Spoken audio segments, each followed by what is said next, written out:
এবং বেড সমমানের সুযোগ সুবিধা সম্পন্ন তাদের যে মানে ঘোষণা, এই ঘোষণা আপনার ক্লিয়ারলি আসতে হবে এবং এটা নেক্সট মান্থে কার্যকর হতে হবে। যেটা আপনার জানুয়ারিতে নেক্সট মান্থে এটা আমি ব্যাপার আছে।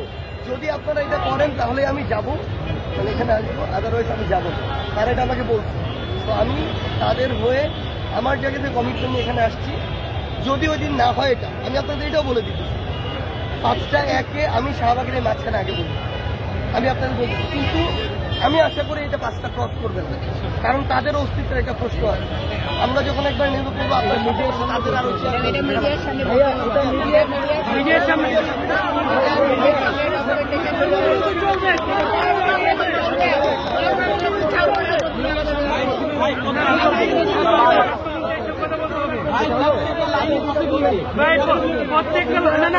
প্রত্যেকটা লাইন পসিবিলিটি। এর আগেও তো দায়িত্ব নেওয়া হয়েছে, দায়িত্ব কিন্তু বাস্তবায়ন হয় নাই। এর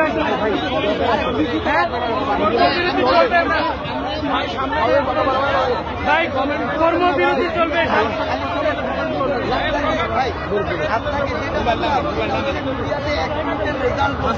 তার আগে অন্তত 5 মিনিট প্রেক্ষাপট বলবো। আপনাদের সাথে যেটা হইতেছে আমার কাছে এটা রীতিমতো একটা নির্যাতন। স্বাস্থ্য মন্ত্রণালয় থেকে এসে কথা বলো। বাংলাদেশে 25,000 টাকা একটা সংসার চালানো, মানে চিকিৎসা করে ওই মানুষটাকে হয় চোর বানাইতে চাইতেছে, আদারওয়াইজ ওই মানুষটাকে ডাক্তার হতে দিতে চাইতেছে।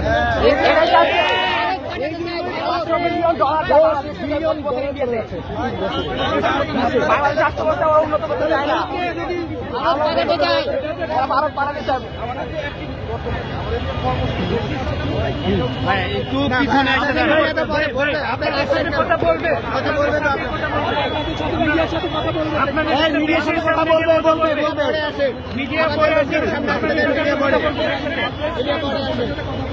আপনারা একসাথে গিয়ে এক জায়গায় বসেন, আমরা ওইখানে গিয়ে কথা বলবো।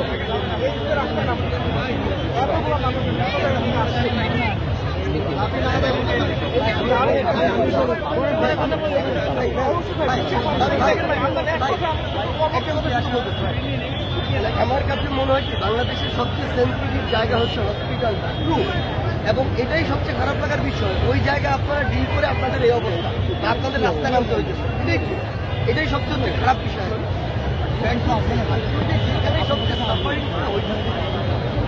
আমরা তো বলতেছি বৃহস্পতিবার পর্যন্ত যদি ওইখানে এই সাফারিটা কন্টিনিউ থাকে তাহলে আলটিমেটলি যেটা হবে, আমরা কিন্তু এটা নিয়ে কথা বলতেছি ভাই। আমি নিচে এখানে সরকারি হাসপাতাল চলবে, সরকারি ডাক্তার চলবে। আমরা হচ্ছে ট্রেনিংয়ের জন্য চাকরি করতে আসছি, আমাদের ট্রেনিং আছে, আমরা ট্রেনিং ভালো করতে যাচ্ছি। ওই জায়গায় যদি ম্যান পাওয়ার অতই কম থাকে তাহলে আমাদের ওই হিসাবে নিয়োগ দিতে এত সমস্যা হওয়ার কথা ছিল না। এত বছর ধরে তো আমাদের উপর দিয়ে চালানো হচ্ছে, ঠিক না?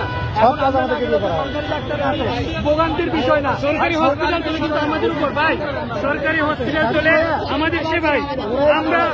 আমরা 24 ঘন্টায় ওইখানে সময় যাই, ইভিনিং করি, তাহলে নাইট করি, সমস্ত সময়টা আমাদের গভর্নমেন্টের ওইজন ডক্টর আছে।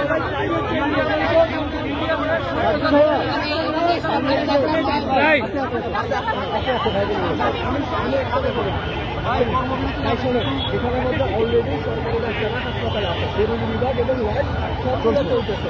আমরা হচ্ছে এক্সট্রা ম্যান পাওয়ার, যারা আমরা প্রাইভেট, আমাদের কাছে